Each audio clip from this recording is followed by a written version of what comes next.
हट पा रहा है। इतनी बेशरम ये सरकार है।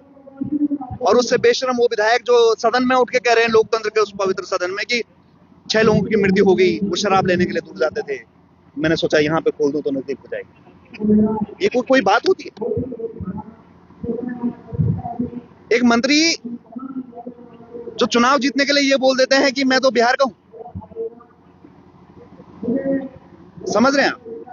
देखिए, आज हमें 2 मजबूत स्तंभ, विकास रयाल और संजय सिलचवाल, ये 2 हमारे संघर्षशील भाई, क्रांतिकारी भाई, आज उन्होंने सदस्यता करवाई है सैकड़ों युवाओं की, खुद भी सदस्यता ली है और संकल्प लिया है कि उस उत्तराखंड को बचाना है और उत्तराखंड क्रांति दल को मजबूत करना है।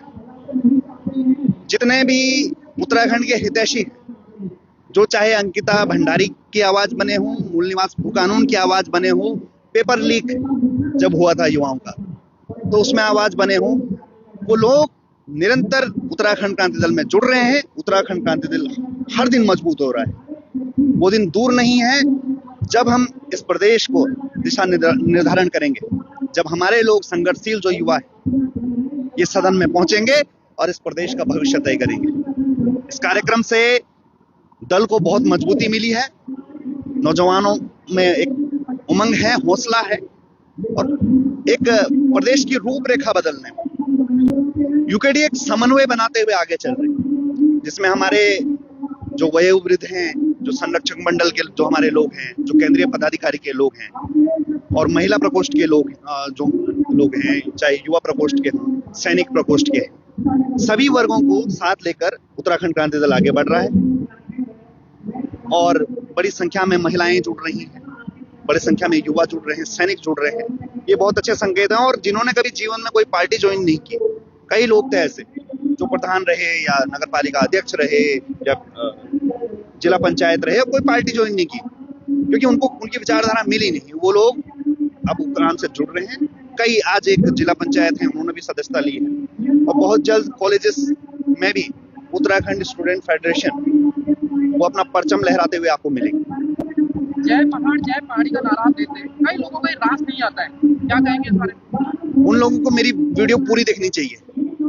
मैंने बहुत जगह ये जवाब दे चुका हूं कि उत्तराखंड पहाड़ है, यहाँ का मूल निवासी पहाड़ी है, नारसन से लेके मलारी तक का व्यक्ति, क्योंकि जितने भी बलिदान हुए, वालिया का भी बलिदान हुआ है, नेगी का भी हुआ है, भट्ट का भी हुआ है, त्यागी का भी बलिदान हुआ है, सलीम का भी बलिदान हुआ है, परमजीत सरदार का भी बलिदान हुआ है।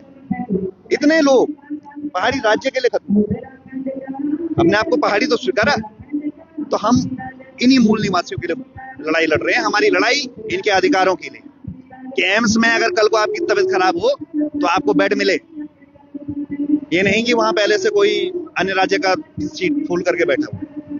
वैसे मानवता के नाते ऐसी बातें नहीं करनी चाहिए। और क्या करें, हमारे पूरे पहाड़ के जो अस्पताल है वो रेफर सेंटर बने हुए, हमारे लिए व्यवस्थाएं नहीं है। जहां व्यवस्थाएं बन रखे वहां हमें बेड नहीं मिलते। तो क्षेत्रीयता इसलिए जरूरी होती है कि स्वास्थ्य, शिक्षा, रोजगार के बुनियादी मुद्दे हल हो सकें। और ये क्षेत्रीयता ही इस देश की असली पहचान है। ये देश एक धर्म, एक जाति, एक संस्कृति, एक भाषा के लिए नहीं बना है। और ये एक रूपता होती है। और पूरे देश में एक ही पार्टी का होना, ये भी एक रूपता है। प्रदेश और देश की असली पहचान है क्षेत्रीय दल, जो भिन्नता को जिंदा रखती है, उस संस्कृति को जिंदा रखती है। उत्तराखंड क्रांति दल पहाड़ की संस्कृति को रिप्रेजेंट करता है, उत्तराखंड की संस्कृति को रिप्रेजेंट करता है। पर आप भाजपा और कांग्रेस से पूछिए कि आप कहां की संस्कृति को रिप्रेजेंट करते हैं, तो वो भिन्नता को समेटे हुए, अपनी संस्कृति को बचाते हुए, अपनी भाषा बोलियों को प्राथमिकता और राज्य स्तर का दर्जा दिलाने के लिए बहुत सी लड़ाइयां हैं। कितनी गिनाएं आपको कि छोटी हुई, अनगिनत लड़ाई। जब सत्ता में आएंगे तब तक कुछ कर पाएंगे, नहीं तो जिस तरह से हमारे भाई बैठे थे आंदोलन पे, एक ठेका देखिए, एक ठेका नहीं हट पा रहा है। इतनी बेशरम ये सरकार है।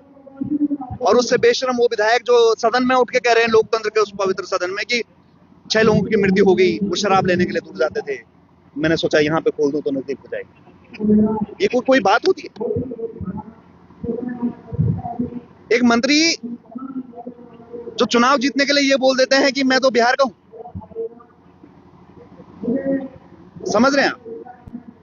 ये जातियों में तोड़ेंगे, ये धर्म में तोड़ेंगे, ये और संकीर्ण क्षेत्रवाद में तोड़ेंगे। आशीष भाई, तोड़ तो चुके हैं, अब जोड़ने का जो कार्यक्रम हो कैसे होगा? वो जय पहाड़ और जल्दी से तोड़ना बहुत आसान है, टूट बहुत जल्दी जाता है इंसान में, उसको जोड़ना बहुत ज्यादा कठिन हो जाता है। उपरांत आ पाएगा 27 पर जोड़ बिल्कुल बिल्कुल बिल्कुल हम जोड़ते हुए समेटते हुए बढ़ रहे हैं। जिस तरह से प्रभु राम चले थे घर से नंगे पैर, उनके चरित्र का अनुसरण करते हुए हम लोग भी चले। अब जिस तरह से उन्होंने नर वानरों की सेना बनाई, रास्ते में केवट के पैर धोए, जात पात का भेद मिटाया, गिलहरी तक ने सहयोग दिया, तो वो हम देखते हुए समझ पा रहे हैं कि वही चीजें हो रही है। रास्ते में जो मिल रहा है वो जुड़ता जा रहा है, कुनबा बड़ा होता जा रहा है और लंका फतेह करनी है, क्योंकि अभिमान बहुत हो गया है धन बल का। आप कैसे कह सकते हैं? अभी देखिए ना, उत्तराखंड में बेरोजगारी दर आपको बहुत अच्छे से पता हुआ कहा जा रहा है। उसके बीच में एक मनरेगा आया था कि चलो मनरेगा में काम दे देंगे, 100 दिन 150 दिन, एक तो 25 दिन का काम पूरी चीजें के लिए।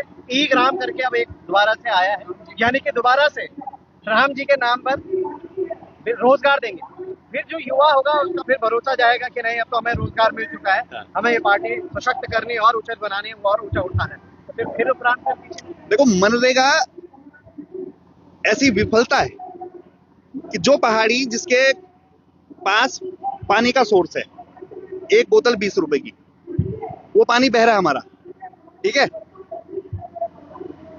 यहां से जो हमारी कैपेसिटी है वो 36,000 मेगावाट की कैपेसिटी है कि यहां से इतनी बिजली उत्पन्न हो सकती है, पर नहीं हो रही है।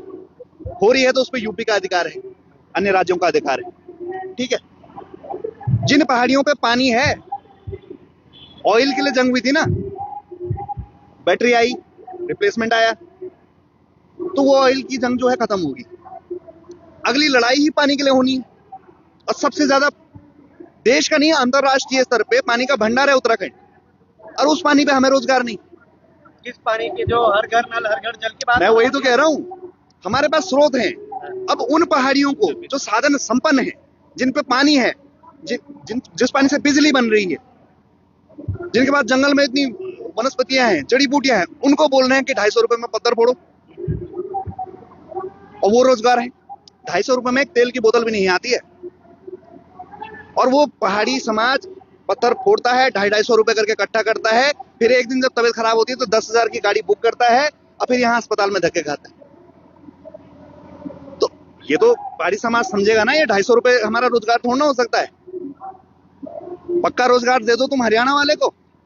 उन्हीं पहाड़ों में जो सरकारी रोजगार है डाकिया का, वो दे दे हरियाणा वाले को। हमारे लोगों को बोले 250 रुपए में पत्थर फोड़ो, तो ये तो हमारा आदमी इतना बेवकूफ थोड़े ना है, वो तो समझ रहे हैं इस चीज को। ठेकेदार लागे तुम बाहर से, और हमारे आदमी को फिर से वही 250 रुपए पत्थर फोड़ो। जो इतना कुछ होते हुए घटते हुए देख रहा है, उसकी चेतना जाग रही है कि महाराष्ट्र में तो नहीं फोड़ रहे ना वो पत्थर, पंजाब में तो नहीं फोड़। पंजाब का संपन्न कैसे हो गया? वहां क्षेत्रीयता आई, महाराष्ट्र में क्षेत्रीयता आई, और जहां जहां क्षेत्रीय दल रहे वहां से पलायन नहीं हुआ है।